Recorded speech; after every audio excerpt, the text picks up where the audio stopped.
Let's talk about this. First ever documented case of a death caused by alpha-gal syndrome, which is a tick-borne disease. But I specifically want to talk about where alpha-gal syndrome came from. Alpha-gal syndrome is relatively new. We didn't recognize the first cases of it until the early 2000s. Alpha-gal syndrome basically means that you are allergic to red meat. And the discovery of the cause was around 2007 to 2009. So alpha-gal itself is a sugar molecule found in all mammals, except for humans, apes, and old world monkeys. And alpha-gal syndrome is mainly spread through the Lone Star tick. And you can get really deep into the science about this, but I'm just going to give you a quick overview. So a Lone Star tick will bite a mammal, like let's say a deer. Then let's say that same tick bites a person. The alpha-gal from the deer mixes with the tick saliva and gets into a human. And that creates an allergic reaction within a person. And I guess the more times you get bit, the stronger the reaction gets. Some people are more likely to get this alpha-gal syndrome than other people. There's a whole list of what makes you more susceptible. And this mutation, if you will, started within the last 20 years. Suddenly, this tick bite can hack the immune system. Supposedly there's reasons why, but I'm not going to go into them here. If you're super interested, I can make another video.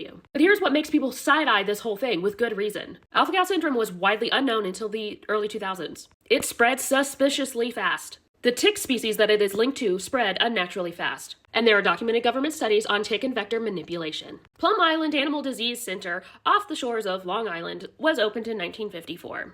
And it was ran by the government. And here are some documented facts. Declassified documents showed that Plum Island worked with 1. The Lone Star tick, which is associated with the alpha-gal syndrome, and the black-legged tick, also known as a deer tick, the tick associated with Lyme disease. Now, most people have heard this theory, but let me tell you why people believe it. Plum Island sits about 8 miles from Lyme, Connecticut, directly across from Old Lyme, where Lyme disease was first found in 1975. And in the same exact zone where the alpha-gal and Lone Star ticks were first spotted, despite that species being a historically southern tick. Now remember, before the 2000s, alpha-gal syndrome was not recognized in any medical journals. And even though the Lone Star tick was a deep southern species, it started showing up in places like New York and Connecticut, New Jersey and Maryland. And what's amazing is how well the timelines line up. The timeline of when they were studying these two types of ticks, and then when these two types of new tick diseases were found.